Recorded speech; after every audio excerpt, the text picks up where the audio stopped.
अब देखो जैसे कि ये 1 इंच हुआ, 1.5 इंच हुआ। अब मैं तुमसे बोलूँगी कि 1 इंच 2 पॉइंट पे निशानी लगाओ, तो तुम कहाँ लगाओगी? 2। 1 इंच यहाँ और 2 यहाँ, ठीक, इस तरीके से। अब देखो यहाँ से 2 पॉइंट, यहाँ से यहाँ,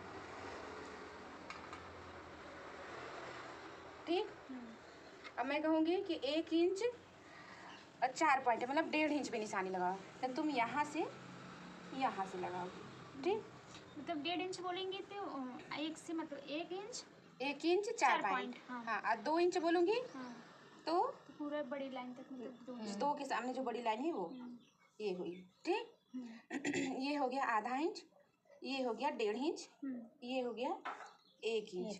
तो ये लाइनिंग जो बड़ी है वो इसीलिए बनी है कि आप लोग समझ सको कि ये 1 इंच है, और इसके बाद इससे इन तीनों से ये चौथी वाली लाइन बड़ी है। ये आपको ये समझा रहा है कि मैं आधा इंच हूँ, मतलब 1 इंच और आधा इंच यहाँ पे रुकेगा, ठीक। तो ये 1.5 इंच हो जाएगा, ठीक। अब ऐसे ही जैसे मैं आपको बता रही हूँ कि अब 9 इंच का लाइन बनाइए, ठीक। 9 इंच 3 पॉइंट का मैं घड़ी हूँ, ठीक। वैसे मैं चलो ठीक है 9 इंच 4 पॉइंट का 9.5, ठीक। 9.5 का मैं,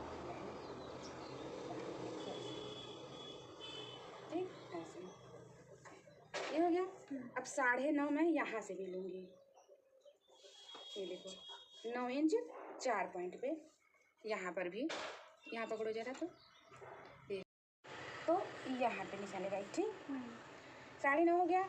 अब यहाँ से भी 9.5,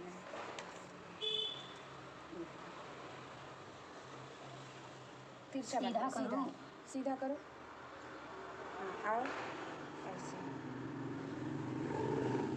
ये देखो ऐसे, ठीक। और 9.5 यहाँ पर भी, तो ऐसे क्या है, अब देखो ये लाइन सीधी नहीं थी, ऐसे पकड़ो तो दबाओ। अब देखो इसको मैं यहाँ से और ऊपर करो। अब यहाँ से मैं इसको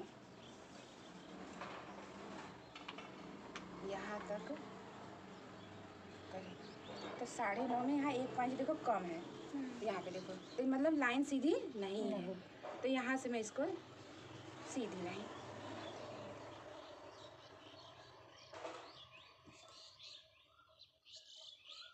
पहले ये हम सीखेंगे तब ना हमको डिज़ाइन बनाना, सही फिटिंग बनाना, लाइनिंग बनाना ये आएगा। कोई भी नाप जिससे होगा, कोई भी नापी तो कैसे नापो, ये लाइनिंग बनानी है ना, इस चीज़ को समझना चाहिए कि ये समझोगे तब ना आगे आएगा। तो 9.5 ये हो गया, 9.5 ये, 9.5 ये, ठीक। मैं 10 भी कर सकती थी, मैं 9 भी कर सकती थी, लेकिन 9.5 इसलिए की कि 4 पॉइंट को तुम लोग समझो, ठीक।